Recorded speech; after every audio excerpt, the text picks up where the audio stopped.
हमारे संग बहुत सीनियर जर्नलिस्ट, बहुत बेबाक तरीके से लिखने पढ़ने बोलने वाले, जिन्होंने बहुत अच्छी किताबें लिखी हैं, शानदार यूट्यूब चैनल चलाते हैं और बहुत अच्छा बोलते हैं, हमारे बड़े भाई अग्रज सीनियर आनंद वर्धन जी। आनंद वर्धन जी, ये बात तो ठीक है कि कभी कभी जनता खुद चुनाव लड़ती है, और जब जनता खुद चुनाव लड़ती है तो बड़ी से बड़ी तस्वीर बदल जाती है।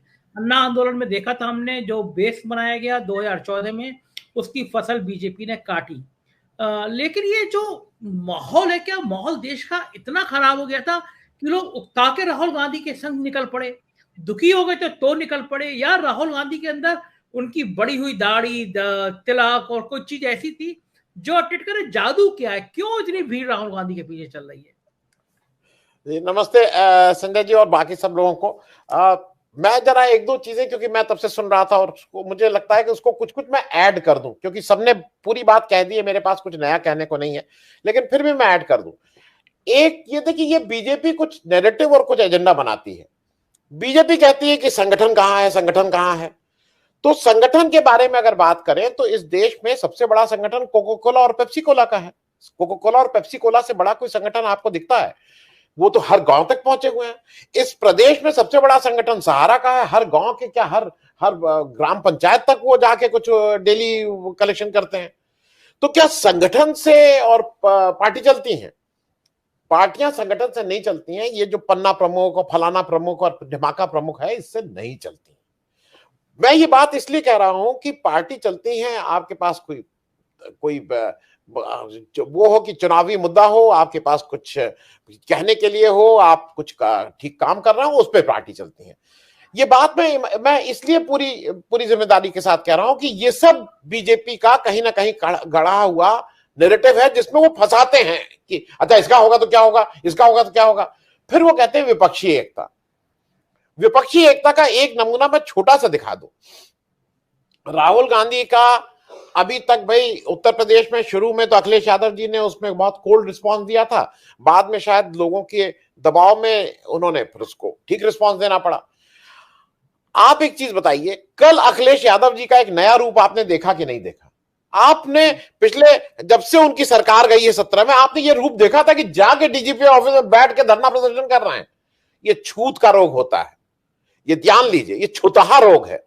ये कोरोना छुतहा नहीं था, कोरोना से का बाप है ये छुतहा रोग। जिस दिन जो बात कह रहे थे डॉक्टर सीपी राय साहब या धनंजय कुमार साहब, मेरे पास मेरी किताब में मैंने लिखा, मैं इसलिए कह रहा हूं, एलडी इंजीनियरिंग कॉलेज अहमदाबाद में 40 रुपए महीना सिर्फ मेस फीस बढ़ी थी, 250 रुपए थी, कुछ 200 रुपए, 210-20 रुपया कर दी थी। 40 रुपया रोज का, 1.5 रुपया भी नहीं आता था। और वो आंदोलन शुरू हुआ और उस आंदोलन ने इंदिरा गांधी को की सरकार को बेदखल कर दिया था।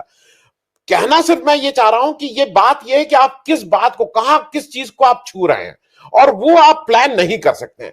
दिक्कत क्या है कि मोदी जी और बीजेपी को ये लगता है कि हम प्लान कर सकते हैं, हम दीपावली मनाएंगे, हम भगवान का नाम। अरे प्लान करके नहीं होता है।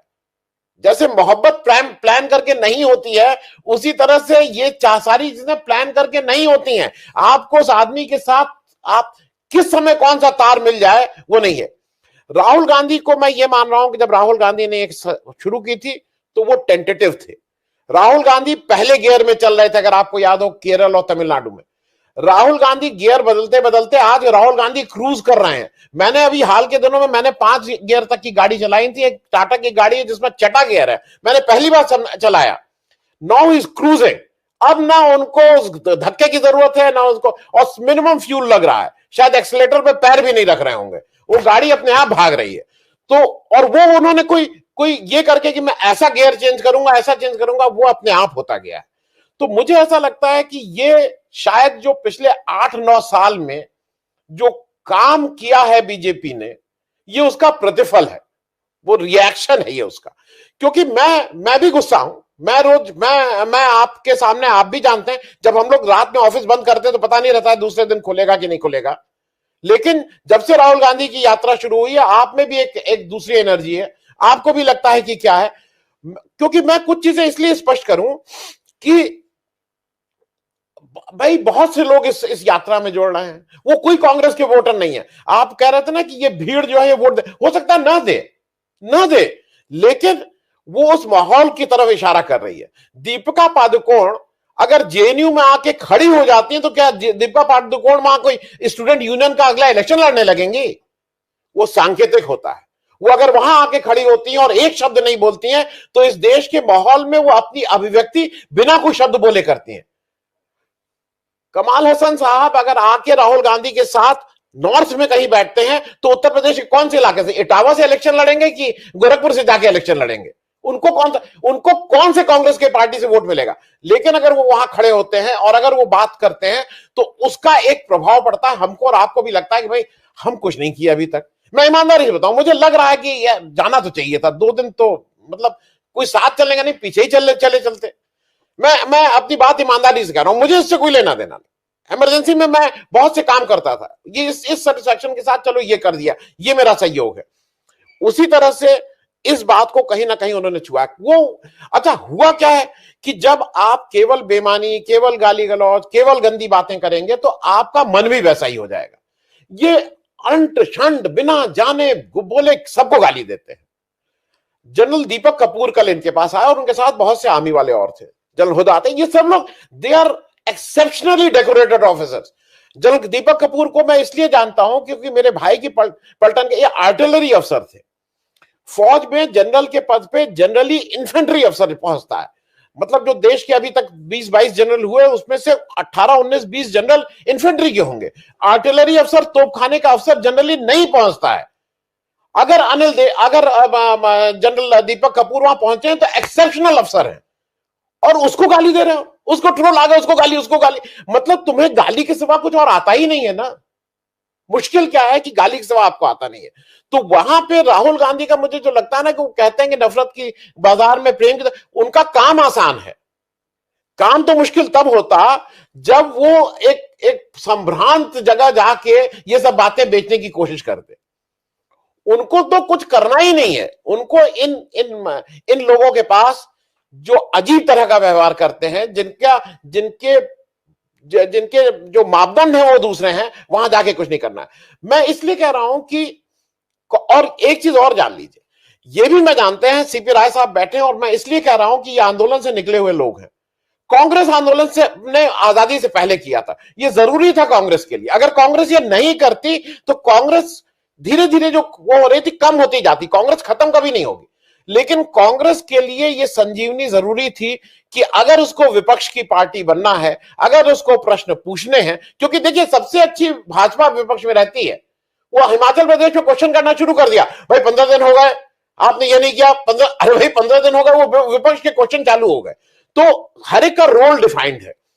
कांग्रेस को अगर विपक्ष बनना है तो शायद राहुल गांधी की इस यात्रा के बिना, जो वो कह रहे हैं कि मैं तपस्या कर रहा हूं, इस तप के बिना कांग्रेस उस जगह नहीं आ सकती थी।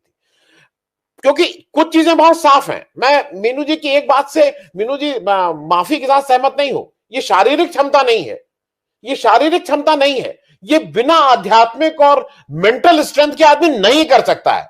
आप सुबह से शाम कहिए ना कि ऊपर नीचे उतरो, वो तो उनके यहाँ 25 पहलवान मिल जाएंगे बीजेपी में जो ऊपर नीचे उतरेंगे। वो किसी को पैसा दे देंगे क्योंकि इवेंट है, स्पॉन्सर करा देंगे, किसी ना किसी बड़ी कंपनी से कह देंगे तुम ऊपर नीचे उतरो। दिखाओ ना सामने चल के है दम अगर, क्योंकि लकीर इतनी बड़ी लाइन खींच दी है कि उस लाइन से बड़ी लाइन दिमागी भी नहीं आ रहा है क्या करें। इस देश को याद रखना चाहिए।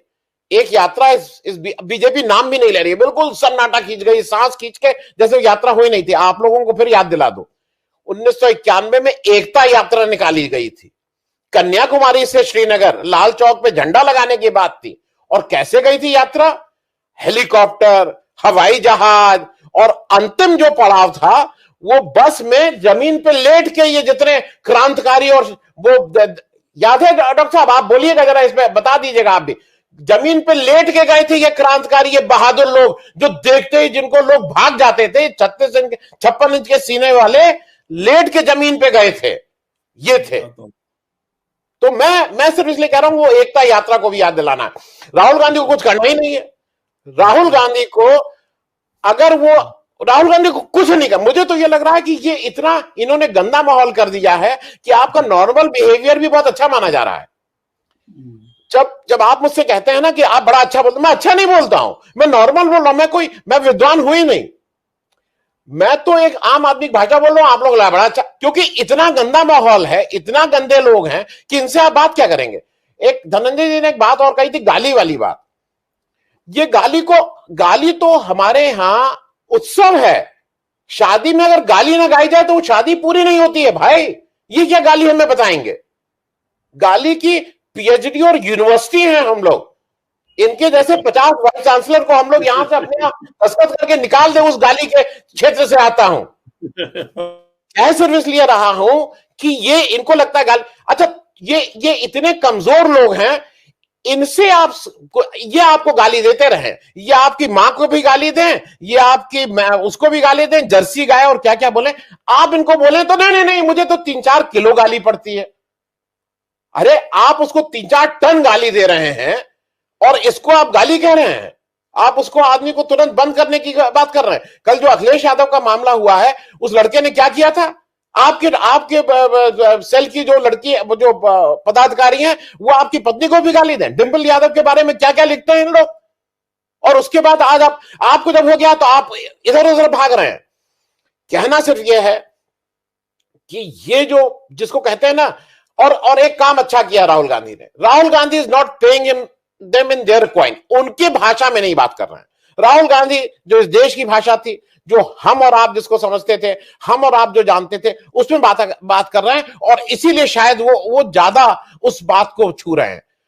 दिक्कत क्या हो रही है, जैसे एक मैं नाम ले लूं, अरविंद केजरीवाल साहब, वो उसी भाषा में उसको बढ़ा चढ़ा के उनको दे रहे हैं।